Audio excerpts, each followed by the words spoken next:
Chilli powder అన్ని రకాల వంటలకు పచ్చళ్లకు సరైన chilli powder. No colour, no chemicals.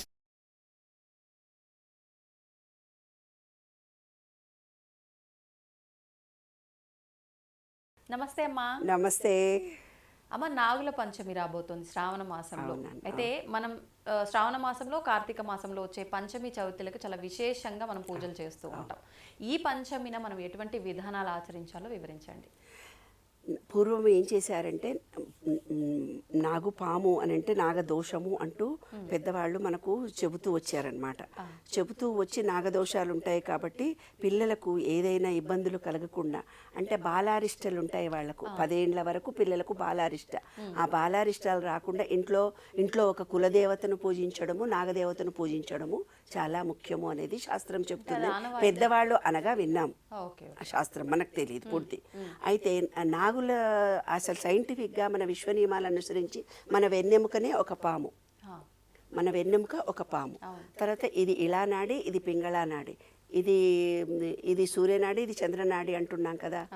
ఇది వల్లి, ఇది దేవసేన, వెన్నెముకనేమో పాము అన్నమాట.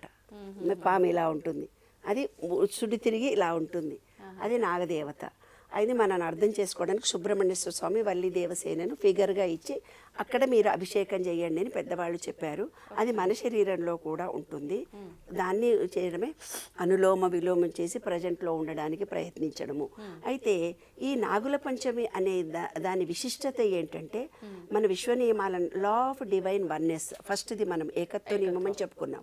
అంటే నాగదేవతలు ప్రకృతి శక్తులకు ప్రత్యక్ష స్వరూపాలు. ఈ నాగదేవతలు చాలా దేవతలు ఉంటారు. నాగలోకం అంటూ ఒక లోకం ఉందని కూడా అంటారు. అట్లాగా నాగదేవతలు మొత్తం కూడా ప్రకృతి శక్తులకు ప్రత్యక్ష రూపాలుగా ఉన్నాయి మనకు. సర్పం అంటే భయం కాదు, అది ఒక శక్తి, ఒక మేధ, కుండలిని శక్తి అని అన్నారనమాట పూర్వీకులు, మనకు అర్థమయ్యేటట్టు. ఇది లా ఆఫ్ వైబ్రేషన్ అంటే కంపన నియమం. రెండో నియమానికి ఏం జరుగుతుంది, మనం మంత్రోచ్చారణ చేస్తాము, శ్లోకాలు చదువుతాం, నాగశక్తిని మనం ఆహ్వానిస్తాము మనలోనికి. తర్వాత నాగేంద్రాయే నమః, ఓం నాగేంద్రాయే నమః అంటే మంత్రాలు శక్తిని సృష్టిస్తాయి మనలో ఈ వైబ్రేషన్ వల్ల. లా ఆఫ్ కరెస్పాండెన్స్ అంటే అంతర్లోకము బాహ్యలోకానికి డిఫరెన్స్ ఏంటి, రెండో నియమం. మన శరీరంలో నాగతత్వం కుండలిని భూమిలోని నాగతత్వానికి ఒక రూపం. అంటే కుండలిని శక్తి పైకి వస్తుంది అని అంటుంటారు కదా నాన్న, ఆ విధంగా ఆ కుండలిని శక్తి పైకి రావడం అనేది వైబ్రేషన్. ఈ శక్తి వాక్యం అనే సర్పరేణువుల శక్తి చైతన్యంగా మారుతుంది. అంటే మనం ఏమైతే జపాలిస్తున్నామో దాని ద్వారా సర్పశక్తి అక్కడ క్రియేషన్ జరుగుతుంది. సర్పశక్తి క్రియేషన్ జరిగి ఒక చైతన్యవంతంగా మన శరీరాన్ని మనం అనుకునేది దాన్ని ఫలింప చేయడానికి టెలిఫోన్ కనెక్షన్ లాంటిదన్నమాట ఆ మంత్రం. తర్వాత law of cause and effect, పూర్వజన్మ పాపం వల్ల సర్పదోష నివారణ జరుగుతుందని పెద్దవాళ్ళు మనకు చెప్పారు, మనము అదే నమ్ముతున్నాం. పూజల వల్ల పాప విమోచనం కలిగి శుభం జరుగుతుంది. ఎలా శుభం జరిగింది, నాగశ్లోకాలు చదివి వాటికి మనకు వైర్లెస్ కనెక్షన్ పెట్టుకున్నాం కదా, ఆ కనెక్షన్ ద్వారా వచ్చేసింది. లా ఆఫ్ రిథం అంటే ఏంది, శ్రావణ మాసము సర్పచరణం అధికంగా, వర్షాలు పడ్డప్పుడు పాములన్నీ బయటకు వస్తాయి వెనుకటికి. ఆ ప్రకృతి శక్తులు స్పందించడానికి వాటికి పాలు పోస్తే మళ్ళీ తాగి వెళ్ళిపోతే మనుషులను గర్వమని అది శాస్త్రీయంగా పెట్టుకున్నటువంటిది. నాగం అంటే సర్పం, కుండలిని శక్తికి ప్రతీక. మానవ శరీరం చెప్పాను సుషుమ్ని నాడిలో నిద్రించిన శక్తిగా ఉంటుంది. ఇలా నాడి, పింగళా నాడి నుంచి సుషుమ్ని నాడి అంటే ప్రజెంట్లో ఉండడానికి చేయగలిగినటువంటి బాహ్య రూపానికి అనురూపంగా మనకు నాగదేవతను చూపించారు మనకి. యాక్చువల్గా సుషుమ్ని నాడి యాక్టివేషన్ చేసుకునే రోజు కాబట్టి కుండలిని శక్తిని మనం జాగృతం చేసుకునే రోజు ఆ రోజు. నాగదేవతకు అంటే భూమిలో పాలు పోయడము ఏమా భూతత్వం. జలము అంటే పాలు నీళ్లు వస్తాం పుట్టలో. అగ్ని అంటే దీపారాధన చేస్తాం. వాయువు అంటే దీపారాధన చేస్తాం, ధూపారాధన చేస్తాం, అగరబత్తులు వెలిగిస్తాం. వాయువు అంటే ఆకాశం అంటే మంత్రోచ్చేత చేస్తాం.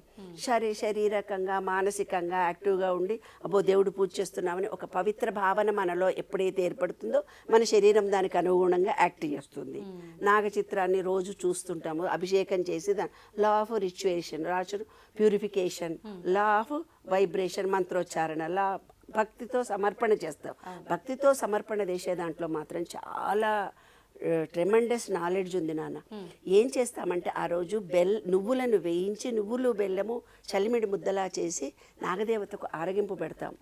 అంటే ఈ చలికాలంలో మనకు ఐరన్ కాల్షియం రెండు తక్కువ అవుతాయి, అవి రెండు ఇంటోళ్ళే తినాలని దేవుడి ముందర పెట్టి ఆ మంత్రోచ్చారణ ద్వారా దాన్ని పవిత్రత చేసి మనం తింటున్నాం.